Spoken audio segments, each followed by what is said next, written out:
विद्यार्थियों, आज के इस ऑनलाइन वीडियो कक्षा में आपका हार्दिक स्वागत है। आज का जो हमारा टॉपिक है वो कक्षा 10th के लिए है और इसके अंदर हम अंडर रूट 2 को अपरिमेय संख्या सिद्ध करेंगे। अपरिमेय संख्या सिद्ध करने से पहले हमें एक महत्वपूर्ण प्रमेय है उस पर ध्यान देना है।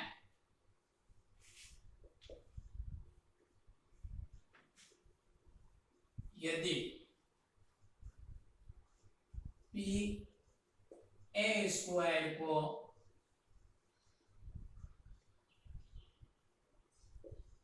विभाजित करता है तो पी ए को भी विभाजित करेगा।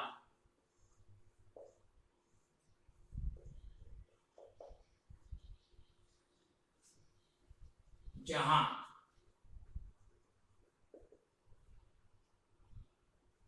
पी एक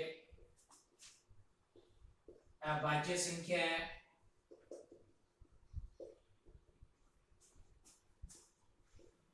तथा ए एक पूर्णांक है।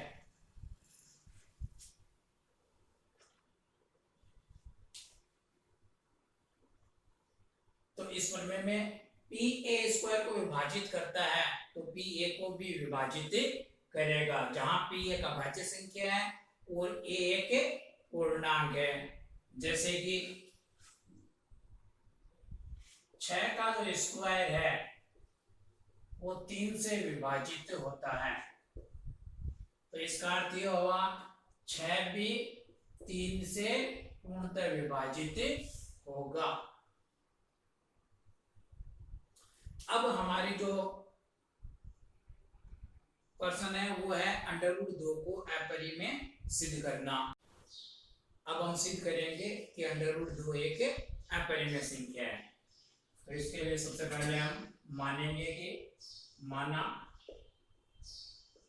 अंडर रूट 2 एक परिमेय संख्या है।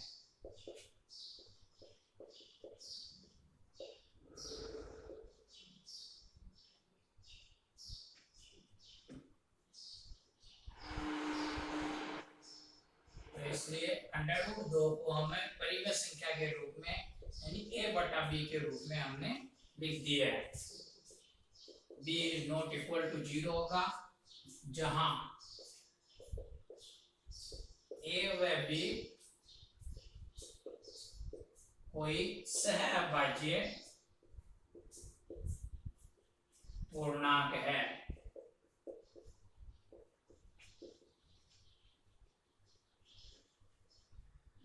अब यहां पर हम इन दोनों का वर्ग करेंगे।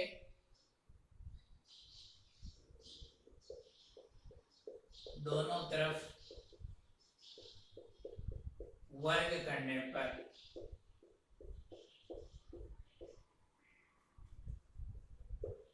अंडर रूट 2 का होल स्क्वायर और a बटा b का भी होल स्क्वायर।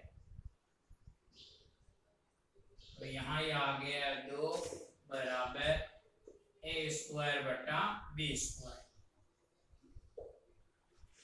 अब 2 और b स्क्वायर का हम परस्पर प्रख्यांकन कर देंगे तो ये हो जाएगा b स्क्वायर बराबर a स्क्वायर बटा 2। तो यहाँ पर प्रमेय के अनुसार देखिए a स्क्वायर 2 से विभाजित हो रहा है, इसलिए हमें b स्क्वायर प्राप्त हो रहा है, अर्थात a स्क्वायर 2 से विभाजित होता है इसलिए a भी 2 से विभाजित होगा।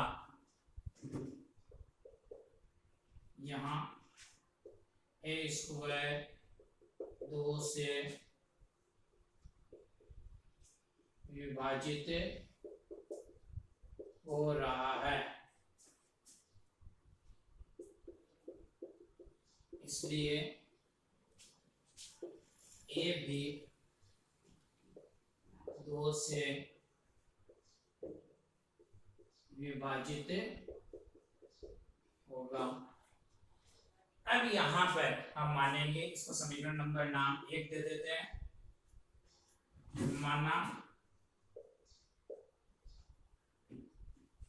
a बराबर 2c, जहां c कोई पूर्णांक है। तो अब आगे देखिए, a बराबर 2c हमने माना है, इस मान को मैं समीकरण 1 में रख देता हूं। तो 1 से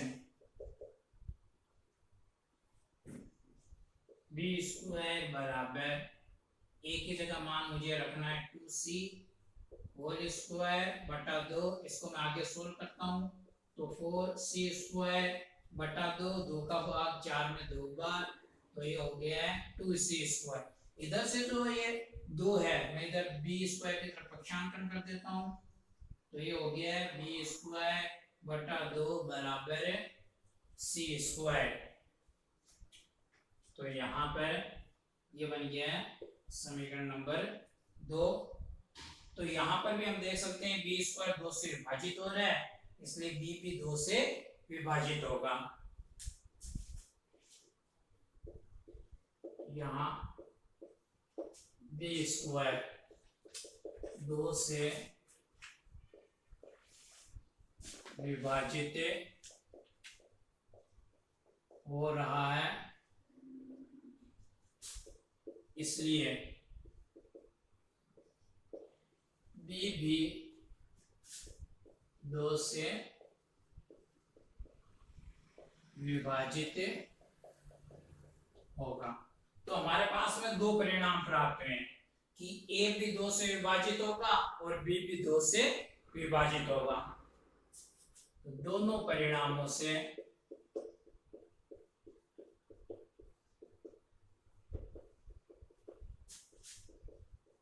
स्पष्ट है कि a व b दोनों 2 से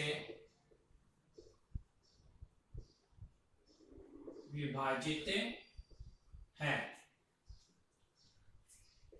परंतु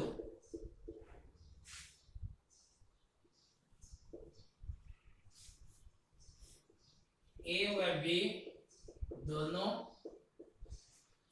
सहअभाज्य है।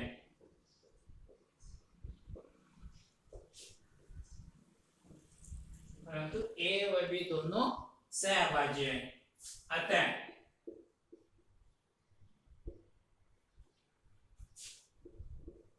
हम कह सकते हैं कि √2 एक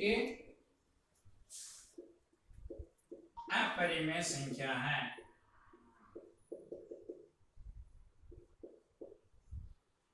अब यहाँ पर ध्यान देना है कि a और b को मैंने सहअभाज्य माना था, यहाँ पर हमने कल्पना की थी शुरुआत के अंदर, लेकिन जब हम इसे सिद्ध करते आगे बढ़ते हैं तो हमें परिणाम प्राप्त होता है कि a और b दोनों जो क्या है 2 से विभाजित है, जो कि हमारी इस कल्पना का क्या है विरोधाभास हो गया है। हम मान रहे हैं कि सहअभाज्य है और यहाँ पर इनका कोई उभयनिष्ठ गुणनखंड भी प्राप्त हो रहा है। तो ऐसी स्थिति के अंदर जो हमने माना है कि √2 एक परिमेय संख्या है, वो गलत है, अर्थात √2 एक अपरिमेय संख्या है। एक बात और महत्वपूर्ण, सहअभाज्य क्या होता है?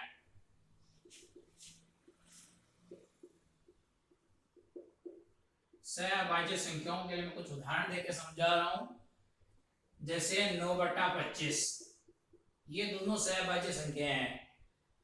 अब यहाँ पर 9 और 25 इनके अगर हम गुणनखंड करें तो हमें गुणनखंड तो प्राप्त होंगे, लेकिन ये किसी से भी कैंसिल नहीं होती है। इसी प्रकार 16/25, इसके लिए भी हम देख सकते हैं इनके गुणनखंड तो हो रहे हैं, लेकिन उभयनिष्ठ गुणनखंड इनमें हमें प्राप्त नहीं होंगे। तो इस प्रकार की संख्याओं को हम सहअभाज्य संख्याएं कहते हैं। तो मैंने यहाँ पर √2 को एक अपरिमेय संख्या सिद्ध की है। इसी प्रकार हम √3 और √5 को अपरिमेय संख्या सिद्ध कर सकते हैं। यहाँ पर हमें इसी प्रकार से मानते हुए चलना है। सिर्फ जो फर्क आएगा वो यहाँ पर इस स्टेप पर ध्यान देना है। इस जगह यहाँ मैंने a बराबर 2c मानना है, √3 के लिए a बराबर 3c मानेंगे और √5 के लिए a बराबर ये 5c हो जाएगा। बाकी जो भाषा है, तरीका है, वो सेम ही रहेगा। तो इस बात का हमें अच्छे से ध्यान रखना है। बोर्ड परीक्षा के अंदर ये सामान्यतः तो 2 नंबर का प्रश्न है जो कि हमें पूछा जाता है। तो उम्मीद है आपको ये वीडियो बहुत अच्छे से समझ में आया होगा। धन्यवाद।